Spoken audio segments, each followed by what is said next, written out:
بسم اللہ الرحمن الرحیم۔ السلام علیکم۔ یہ کاشانہ بصیرت کا چینل ہے اور آپ جو کتاب سماعت فرما رہے ہیں اس کا نام ہے سخن، پارٹ نمبر 38۔ اگر ضروری ہو تو کسی استاد کی بھی مدد لی جائے، لغت کی کتاب دیکھی جائے، اس کتاب کا رسم الخط سیکھا جائے یا وہ زبان سیکھی جائے جس میں وہ کتاب لکھی ہے، تاکہ ہم اس کتاب کو پڑھ کر نادیدہ مصنف سے واقفیت حاصل کر سکیں۔ ظاہر ہے کہ صرف کتاب کی جلد پر اوپری نگاہ ڈال لینے سے یہ مقصد حاصل نہیں ہو سکتا۔ کائنات کا سطحی مطالعہ جس میں وہ علمی تحقیق شامل نہ ہو جو ہر فن کے علماء مثلاً حیت و فلکیت، ارضیات، حیاتیات، نفسیات، فضائیات کے علماء نے کی ہیں، صرف اپنے اوپر سے کتاب کی جلد کا دیکھ لینا ہے ایسا مطالعہ کافی نہیں، اور اس طرح کوئی آدمی بات ٹھیک طور سے نہیں سمجھ سکتا۔ اس کے برخلاف ایسا علمی و تحقیقی مطالعہ جس کی بنیاد تفکر، معلومات کے تجزیے اور تحلیل پر ایسا ہے جیسا آدمی دریا میں تیر کر ایک طرف سے دوسری طرف جائے۔ بس ضروری ہے کہ انسان وسیع معلومات حاصل کرے تاکہ ان پر غور و فکر کر سکے۔ پانی ہونا چاہیے تاکہ آدمی اس میں تیر سکے۔ ایسا شخص جو کسی پھول کے پودے سے پوری طرح واقف ہے، جو اس کی جڑ، تنے اور پتیوں کو جانتا ہے، اس کی غذا حاصل کرنے، سانس لینے اور نشو و نما پانے کے عمل سے آگاہ ہے، وہی اس پر غور کر سکتا ہے کہ اس پھول کی تخلیق میں کس قدر علم و حکمت اور تدبیر و قدرت سے کام لیا گیا ہے۔ لیکن جس شخص کی نظر صرف پھول کی شکل اور اس کے حجم تک محدود ہے اور وہ اس کے خواص سے ناواقف ہے، وہ کبھی اس بات پر غور نہیں کر سکتا کہ اس پھول کا صانع ازلی کی اس حکمت و تدبیر سے کیا تعلق جو تمام عالم میں کار فرما ہے۔ غور و فکر کا دار و مدار علم پر ہے۔ جیسا کہ معلوم ہے کہ جب کسی سے یہ کہا جاتا ہے کہ یہ کام کرو تو اس کا مطلب یہ ہوتا ہے کہ اس کام کے لیے جو ضروری تدابیر ہیں وہ اختیار کی جائیں، چونکہ غور و فکر علم اور معلومات کے بغیر ممکن نہیں۔ اسی لیے تفکر و تدبر کے حکم میں مخلوقات کے بارے میں صحیح معلومات حاصل کرنے کا حکم بھی شامل ہے، کیونکہ غور و فکر انہی معلومات کی بنیاد پر کیا جا سکتا ہے۔ مطلب یہ کہ قرآن مجید نے لوگوں کو غور و فکر کی ہی ترغیب نہیں دی ہے، بلکہ اس آیت میں اور دوسری بہت سی آیتوں میں غور و فکر کے موضوع بھی معین کر دیے ہیں۔ مسلمانوں کا اسلامی غور و فکر کے راستے سے انحراف۔ لیکن افسوس کا مقام ہے کہ اسلام کی تاریخ میں کچھ ایسے واقعات پیش آئے کہ مسلمان اس راستے کو چھوڑ کر جس پر ان کی مقدس آسمانی کتاب نے ان کو چلایا تھا، بالکل مخالف سمت میں چل پڑے۔ صرف کچھ تھوڑے سے لوگ جو قرآنی تعلیمات کی روح سے آشنا تھے، وہی یہ سمجھ سکے کہ وہ کون سے موضوعات ہیں جن پر غور و فکر مناسب ہے۔ بس انہی لوگوں نے ان موضوعات پر غور و فکر کی۔ یہی وہ لوگ ہیں جن پر آج نہ صرف عالم اسلام فخر کرتا ہے بلکہ پوری انسانیت کے لیے باعث فخر ہیں، مگر اکثریت قرآن کے بتلائے ہوئے طریقوں سے منحرف ہو گئی اور ان موضوعات پر مباحثہ و مجادلہ شروع کر دیا جن کی قرآن نے نہ صرف ترغیب نہیں دی تھی بلکہ ان میں دلچسپی لینے سے بھی منع کیا تھا۔ جو شخص قرآن پر ایمان رکھتا ہے اس کو بیکار اور لغو باتوں میں نہیں پڑنا چاہیے، خواہ یہ بیکار باتیں علمی یا دینی بحث کا پیرا ہی کیوں نہ اختیار کر لے۔ علم الکلام کی بحثیں۔ اگر کوئی شخص متکلمین کی کتابوں کے مطالعہ کرے، ان مباحثے کو دیکھا جن پر متکلمین نے صدیوں اپنی بہترین صلاحیتیں صرف کی ہیں،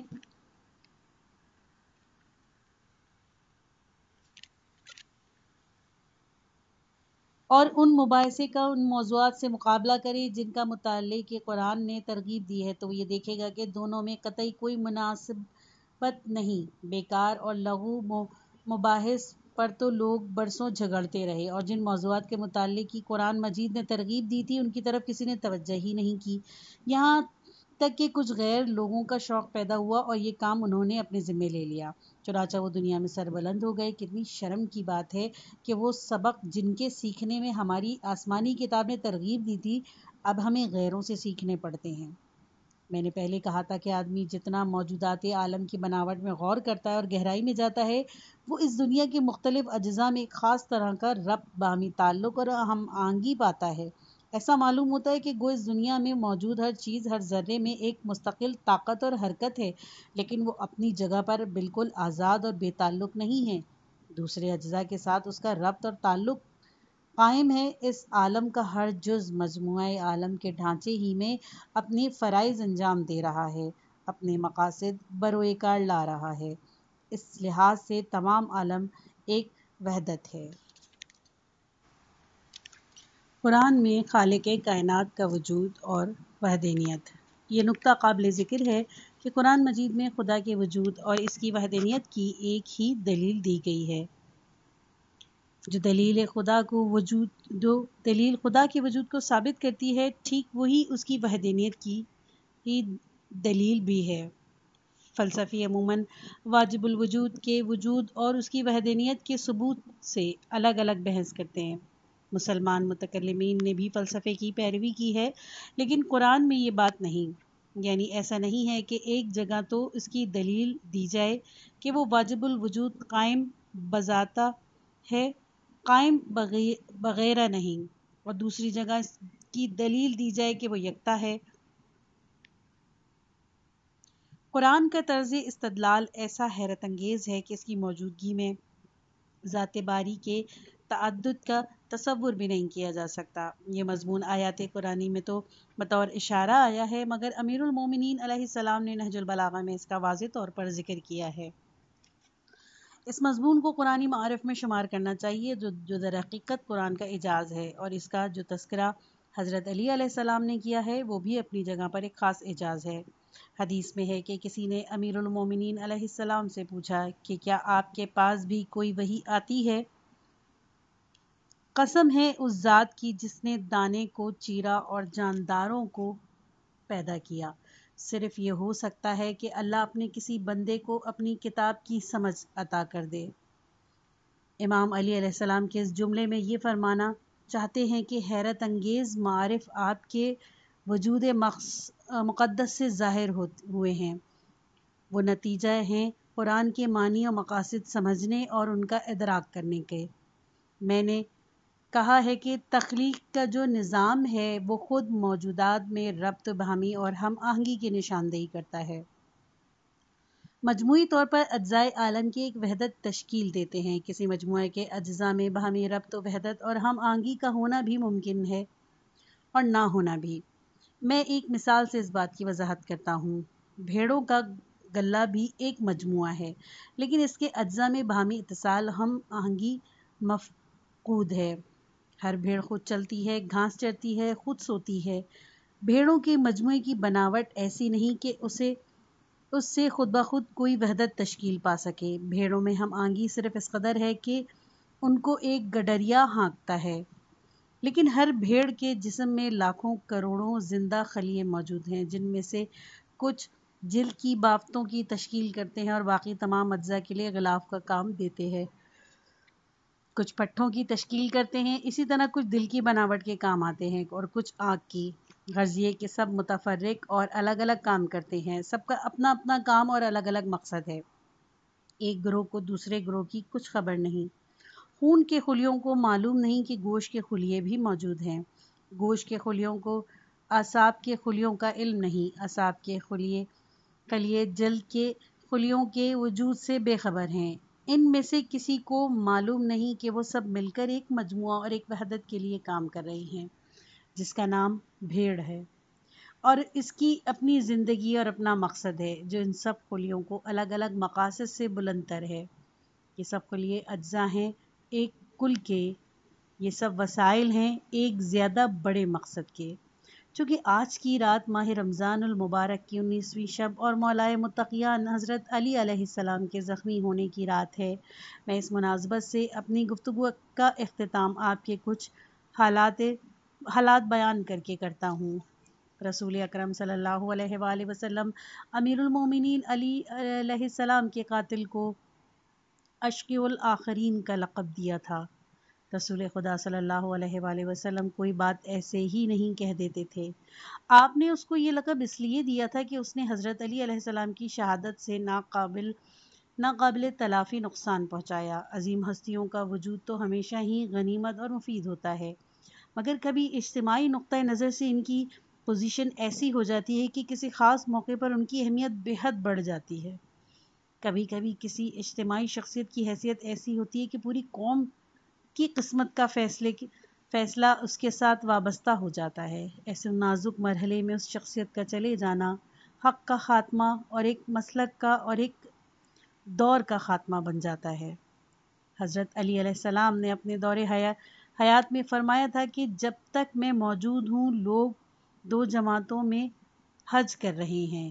آپ کا یہ مقصد یہ کہنا نہیں تھا کہ دو امیر الحاج ہیں، بلکہ یہ بتلانا ہے کہ اس وقت لوگوں کے دو مسلک ہیں، زندگی کے دو طریقے ہیں، ان دونوں دو پارٹیاں ہیں، ایک پارٹی معاویہ نے بنائی جس میں اہل دنیا کو اپنے گرد جمع کر لیا، دوسری پارٹی علی علیہ السلام کی تھی جو واقعی اسلام، قرآن، اسلامی احکام اور سماجی انصاف کے حامیوں کی جماعت تھی۔ آپ نے فرمایا تھا کہ میرے بعد سب ایک ہی جماعت ہو کر حج کیا کریں گے، یحجون صفا واحدن، بات ایک طرف ہو جائے گی، اور واقعی ہوا بھی یہی۔ حضرت علی علیہ السلام کے بعد اس معاملے کا فیصلہ ہو گیا۔ یہ ہے شہادت علی علیہ السلام کا سانحہ۔ علی علیہ السلام کی بارگاہ خداوندی میں جو تقدس اور قرب حاصل تھا، اس سے قطع نظر آپ ملت اسلامیہ کی زبان تھے جس کا اثر تاریخ میں قائم و دائم ہے۔ عبد الرحمن ابن ملجم بذات خود ایک خارجی تھا اور وہ ان لوگوں میں سے تھا جو علی علیہ السلام کی تکفیر کرتے تھے۔ یہ لوگ معاویہ کو بھی کافر کہتے تھے۔ خوارج چاہتے تھے کہ ان دونوں کا اور عمر بن عاص کا بیک وقت خاتمہ کر دیا جائے۔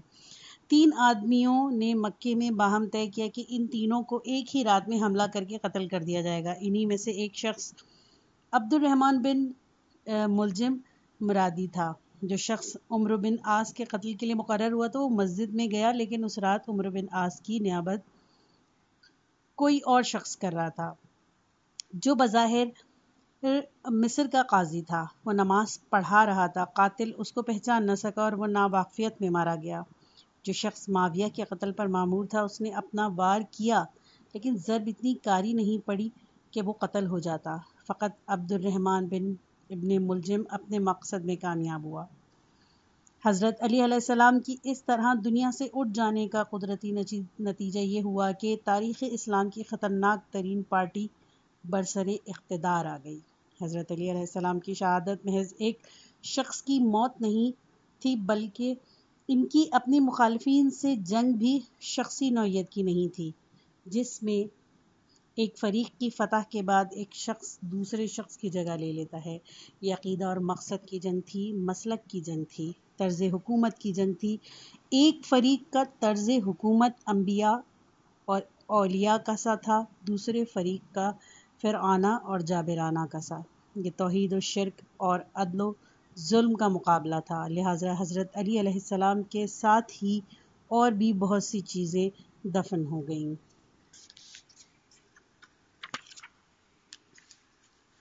قرآن نے حیات کو دلیل توحید قرار دے دیا۔ بہار اور انقلاب۔ زندہ کرنے اور ماننے کی سنت جاریہ کا ایک عجیب موضوع ہے جس کے بارے میں سوچنے اور تحقیق کرنے پر انسان ہمیشہ مجبور رہا ہے۔ قرآن کریم میں اس کا تذکرہ ایک عظیم نشانی کے طور پر کیا گیا۔ بعض آیات میں اس سنت جاریہ کی ذات احادیث کی نشانی کہا گیا، احدیت کی نشانی کہا گیا۔ مثلاً سورہ بقرہ کی آیت نمبر 159ویں آیت میں، جس پر میں نے کسی جلسے میں گفتگو کی تھی، بعض دوسری آیت میں سے اسی کو حیات نو اور قیامت کبریٰ کے ایک چھوٹے سے نمونے سے تعبیر کیا گیا ہے۔ مثلاً سورہ فاطر میں اللہ تعالیٰ ارشاد فرماتا ہے، اور اللہ ایسا ہے کہ بارش سے پہلے ہواؤں کو بھیجتا ہے، پھر وہ ہوائیں بادلوں کو اٹھاتی ہیں، پھر ہم بادل کو کسی خشک اور مردہ زمین کی طرف بھیج دیتے ہیں، اور اس بادل کے ذریعے مردہ زمین میں جان ڈالتے ہیں۔ اس طرح قیامت میں آدمیوں کا جی اٹھنا ہے۔ اسی طرح سورہ قاف میں ارشاد ہے، اور ہم نے آسمان سے بابرکت پانی اتارا، پھر اس سے بہت سے باغ اگائے اور کھیتی کا غلہ اور کھجوروں کے تناور درخت جن کے گچھے خوب بندھے ہوئے ہیں بندوں کو رزق دینے کے لیے پیدا کیے، اور ہم نے بارش کے ذریعے سے مردہ زمین میں جان ڈالی، اور اسی طرح قبر سے نکلنا ہوگا۔ بعض آیات میں نشان خدا بندی اور حیات نو دونوں باتوں کا تذکرہ ہے۔ سورہ حج کی 5ویں آیات میں ہے، تم دیکھتے ہو کہ زمین بالکل بے جان ہے، مگر جب ہم اس پر پانی برسا دیتے ہیں تو پھر اس میں جنبش پیدا ہوتی ہے، اس پر بہار آ جاتی ہے اور وہ ہر طرح کے شگفتہ و شاداب پھول بوٹے اگاتی ہے۔ اس کا سبب یہ ہے کہ اللہ ہی سچا ہے، وہی مردوں میں جان ڈالتا ہے اور وہ جو چاہتا ہے کر سکتا ہے۔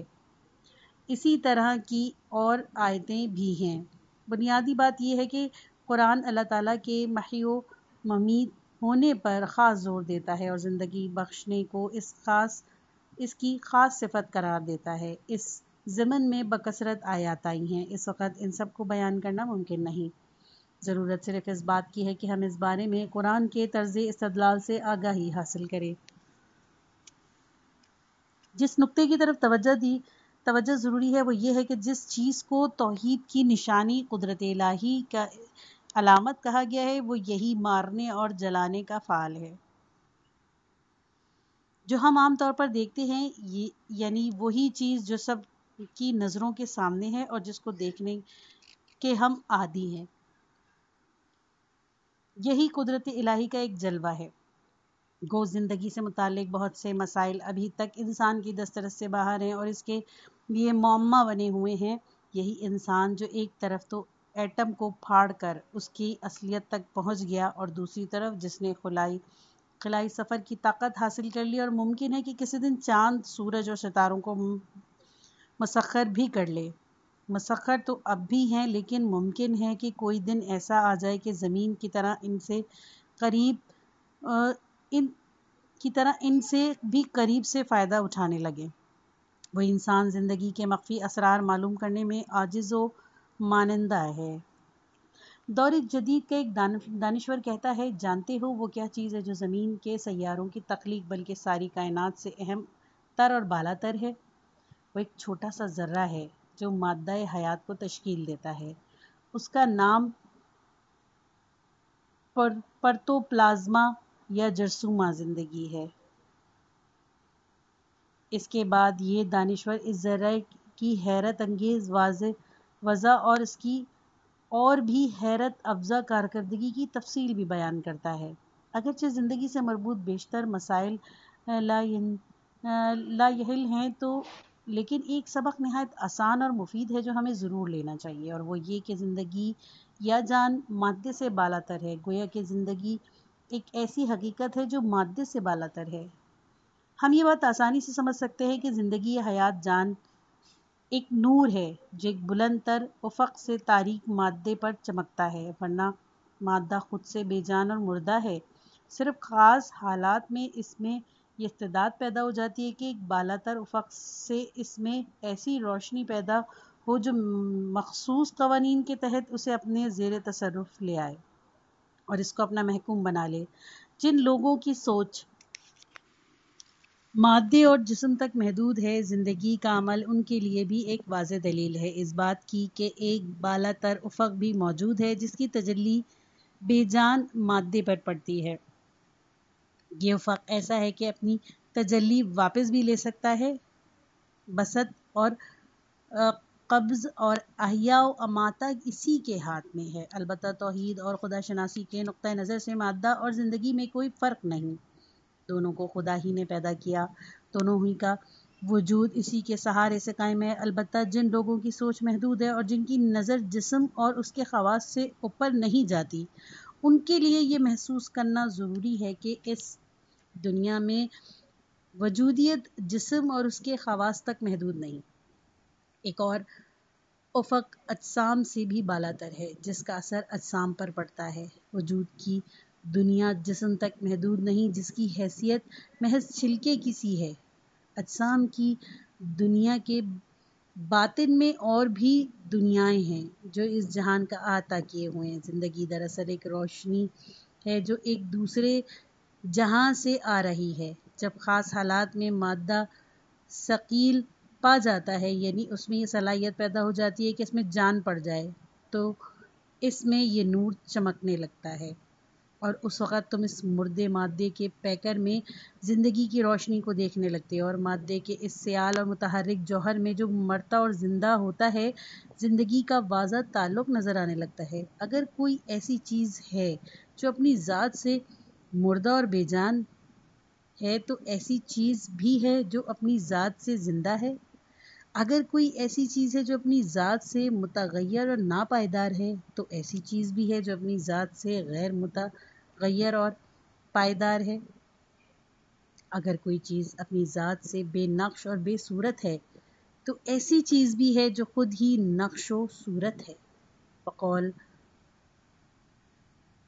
بقول شیخ سے مخلوق کی مثال صاف پانی کی ہے جس کے اندر خدائے ذوالجلال کی صفات کا جلوہ نظر آتا ہے۔ آیا زندگی مادہ کی بذات خاصیت ہے؟ یہ ممکن ہے کہ کوئی یہ خیال کرے کہ زندگی مادے کے خواص میں شامل اور کوئی اضافی کمال نہیں۔ اس سوال کے جواب کے لیے عمیق علمی بحث کی ضرورت ہے۔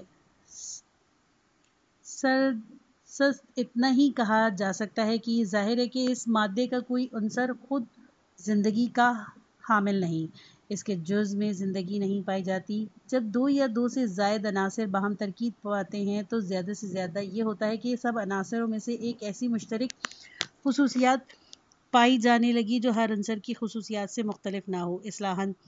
اصطلاحاً اس کو متوسط کیفیت کہتے ہیں، جیسے کہ دانشوروں نے خصوصاً زمانہ حال کے سائنسدانوں نے تحقیق کی کہ زندگی اور اس کی خصوصیت کے مادے کے خواص سے کوئی مشابہت نہیں ہے۔ ایک سائنسدان کہتا ہے مادہ صرف اپنے قوانین اور نظام کے مطابق کام کرتا ہے، اس میں ایجاد کی طاقت نہیں۔ اس کے برخلاف زندگی میں ایجاد کی طاقت ہے، وہ ہر لمحہ نئی نئی ایجادات کرتی ہے۔ زندگی مادے کے خواص کے تابع اور محکوم نہیں بلکہ وہ مادے کی حاکم اور اس پر غالب ہے۔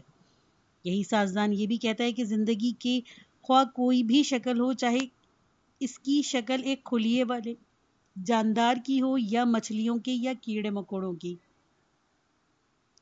یا دودھ پلانے والے جانوروں کی یا پرندوں کی یا انسان کی، خواہ کوئی بھی شکل ہو، زندگی قدرتی عناصر پر غالب رہتی ہے اور ان کو مجبور کرتی ہے کہ اپنی قدرتی وضع بدل کر ایک نئی ترکیب اختیار کر لیں۔ آج سائنسدان عموماً اس بات کا اعتراف کرتے ہیں کہ جوہر حیات اگر اپنے سائز اور قالب کے لحاظ سے اس مادے کے تابع ہے جس میں وہ موجود ہوتا ہے، پھر بھی کئی لحاظ سے وہ مادے پر غالب اور حاکم ہوتا ہے۔ یہ نہیں کہ 100% مادے کے تابع ہو اور مادہ ہی ایک خاصیت سمجھا جائے۔ زندگی میں ایسی خصوصیات پائی جاتی ہیں جو مادے میں قطعاً موجود نہیں۔ جیسے ہی زندگی پیدا ہوتی ہے، طرح طرح کی حرکات جن کا پہلے وجود نہیں تھا ظہور میں آنے لگتی ہیں، نئے نقشے، نئی صورتیں پیدا ہوتی ہیں، حسن وجود میں آتا ہے، شعور و ادراک پیدا ہوتا ہے، شوق و ذوق پیدا ہوتا ہے، منصوبے اور تدبیریں وجود میں آتی ہیں، بہت سی ایسی چیزیں پیدا ہوتی ہیں جن کا بے جان مادے میں بالکل نشان نہیں ہوتا۔ تمام عالم جمال و کمال باری تعالیٰ کے آئینے میں ہے۔ خود بے جان مادہ بھی اپنی حیثیت کے مطابق قدرت حق کا ایک آئینہ ہی ہے۔ کسی شاعر نے کہا ہے کہ یہ تمام عالم شاہد ازلی کے حسن کا آئینہ ہے، اس کے ہر پہلو میں اس کا چہرہ زیبا دیکھنے کی کوشش کرو۔ لیکن جس درجے میں زندگی مادے سے برتر اور کامل تر ہے، اسی درجے میں صانع حقیقی کے وجود پر زندگی کی گواہی بھی زیادہ صاف اور واضح ہے۔ موجودہ نظام اور دستور، یہاں ایک نکتے کی طرف توجہ دلانا ضروری ہے۔ جیسا کہ ہم دیکھتے ہیں کہ قرآن کریم میں زندگی اور موت کے اسی نظام سے جو عام ہے استدلال کیا گیا ہے، اس کو بطور شاہد پیش کیا گیا ہے۔ ایسا نہیں ہوا کہ اس عام نظام کو چھوڑ کر شاذ و نادر الواقع الحالات و واقعات سے استدلال کیا جائے۔ یہی زمین کا ہر سال زندہ ہونا، نطفے سے جبی کا پیدا ہونا اور پھر اس کا نشو و نما، یہی سب اللہ کی خلاقی کی مثالیں ہیں جو ہم ہر لمحہ دیکھتے ہیں۔ اور یہی فیض جو غیب سے پہنچاتا رہتا ہے، کہیں دور جانے کی ضرورت نہیں۔ انہی باتوں کی حقیقت پر غور کیا جائے تو اللہ کی خلاقی اور اس کے مسلسل ایجاد کا جلوہ دکھائی دیتا ہے۔ سورہ مومنون میں ارشاد ربانی ہے، ہم نے انسان کو مٹی کے خلاصے سے پیدا کیا، پھر اس کو نطفے کی صورت میں ایک جگہ محفوظ رکھ دیا، پھر نطفے کو خون کے لوتھڑے کی شکل دے دی، پھر اس میں ہڈیاں بنائیں، پھر ہڈیوں پر گوشت چڑھا دیا، پھر اسے ایک دوسری صورت دے دی۔ عظمت والا ہے وہ اللہ جو بہترین خالق ہے۔ اس طرح قرآن کریم میں موت و حیات کا یہی نظام و دلیل کے طور پر پیش کیا گیا ہے۔ یہی جو تخلیق و تکوین اور ایجاد کا قدرتی نظام ہے، اس کو ہم اگر گہری نظر سے دیکھیں تو ہمیں معلوم ہوگا کہ مادے کے افق سے بالاتر ایک اور افق ہے۔ بالفاظ دیگر قرآن کریم انسانی معلومات کے مثبت پہلو سے خدا کے وجود کی دلیل دیتا ہے، نہ کہ ان کے منفی پہلو سے۔ اس بات کی مزید وضاحت ضروری ہے تاکہ اس زمن میں قرآنی تعلیمات کی اہمیت پوری طرح واضح ہو جائے۔ خدا کی جستجو معلومات میں ہونی چاہیے، محجولات میں نہیں۔ کچھ لوگوں کی عادت ہے کہ خدا کو محجولات میں تلاش کرتے ہیں، یعنی جب کوئی بات ان کو معلوم نہیں ہوتی تو خدا کو درمیان میں لے آتے ہیں، جب کوئی معمہ حل نہیں ہوتا تو اسے خدا سے منسوب کر دیتے ہیں۔ بعض لوگوں سے اگر یہ پوچھو کہ یہ روٹی جو تم کھا رہے ہو اس نے یہ شکل کیسے اختیار کی اور روٹی کیسے بنی، تو وہ کہیں گے پہلے آٹا تھا، نان بائی نے اسے گوندھ کر خمیر کیا، تنور میں پک کر روٹی تیار ہو گئی۔ آٹا کہاں سے آیا؟ پہلے گیہوں میں تھا، چکی میں پس کر آٹا بن گیا۔ گیہوں کہاں سے آیا؟ کسان نے کاشت کیا، گیہوں اگایا، پھر کسان نے اسے کاٹا اور اس کا ڈھیر لگا دیا، اس کو گاہا اور بھوسا الگ کر لیا۔ گیہوں کیسے اگا؟ بارش ہوئی، دھوپ چمکی، گیہوں اگایا۔ بارش کیسے ہوئی؟ اللہ نے میںہ برسایا۔ گو اب تک تو کہیں خدا کا ہاتھ نہیں تھا؟ اس مرحلے پر خدا کا اس قصے میں آ کے شریک ہو گیا۔ خدا کے بارے میں اس طرح کا تصور نہ صرف غلط اور گمراہ کن ہے بلکہ کفر الحاد ہے۔ ایسے تصور میں خدا کو اس کی کسی مخلوق کے برابر اس کے مشابہ فرض کر لیا گیا۔ اس دنیا کے دوسرے اسباب کی طرح اس کو بھی ایک سبب سمجھ لیا گیا، حالانکہ حقیقت یہ ہے کہ خدا تمام علل اور اسباب سے بالا تر اور تمام علل اور اسباب کا سر چشمہ ہے۔ اسی طرح کے طرز فکر کا مطلب یہ ہے کہ گویا خدا اور مادی اسباب کے درمیان ایک طرح سے تقسیم کار ہے۔ کچھ کام خدا کرتا ہے اور کچھ دوسرے عوامل، کچھ کام مادی اسباب کے نتیجے ہوتے ہیں اور کچھ خدا انجام دیتا ہے۔ گویا سب کاموں میں خدا کا دخل نہیں۔ بارش ہونا اور گھٹا چھانا خدا کا کام ہے، ان میں سے کسی اور سبب کا دخل نہیں۔ اگر یہ کہوں کہ ابر و باران کے بھی اور کاموں کی طرح ظاہری اسباب ہیں تو پھر خدا کی کوئی ضرورت ہی باقی نہیں رہتی۔ جہاں تک قدرتی اور ظاہری اسباب نظر آتے ہیں، جیسے روٹی کا پکنا، غلے کا پسنا، زمین میں ہل چلنا، تخم پاشی کرنا، بارش کا ہونا، یہاں تک تو خدا کا ذکر نہیں آتا۔ اس کے بعد چونکہ ظاہری اسباب دکھائی نہیں دیتے، اسی لیے خدا بیچ میں آ جاتا ہے۔ یعنی آدمی خدا کی جستجو ان باتوں میں کرتا ہے جن کا اسے علم نہ ہو، گویا فارق العادت قوتوں کا اس کے پاس ایک اسٹور ہے۔ جو چیز نہ ملے وہاں تلاش کر لی جائے۔ جس خدا کی حیثیت قدرتی اور مادی اسباب کے مساوی ہو، وہ ہرگز وہ خدا نہیں ہو سکتا جس کا تذکرہ قرآن کریم میں آیا ہے۔ قرآن کا خدا اس سے مختلف ہے، بلکہ قرآنی تعلیمات کے مطابق تو اس طرح کی سوچ بھی توحید کے منافی اور کفر الحاد ہے۔ جس خدا کا تذکرہ قرآن میں آیا ہے وہ تو ہر چیز کے ساتھ اور ہر جگہ حاضر و ناظر ہے، کوئی جگہ اس سے خالی ہی نہیں۔ اس کا تعلق سبب موجودات اور تمام علل و اسباب کے ساتھ مساوی ہے، اور علل و اسباب کا یہ منظم اور باقاعدہ سلسلہ اس کی ذات سے قائم ہے۔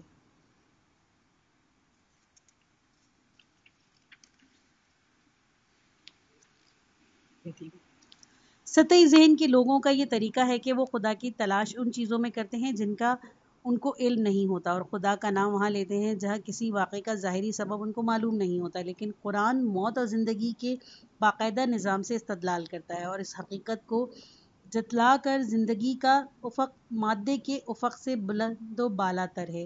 زندگی ایک روشنی ہے جو مادے کے بے جان پیکر پر چمکتی ہے، ایک کمال جو مادے کو عطا ہوتا ہے، ایک حقیقت جس کو قبول کرنے کی تو مادے میں صلاحیت ہے، مگر کوئی مادی چیز کسی دوسری مادی چیز میں نہ زندگی کی صلاحیت پیدا کر سکتی ہے، نہ کسی دوسری چیز کو زندگی کی حقیقت دے سکتی ہے۔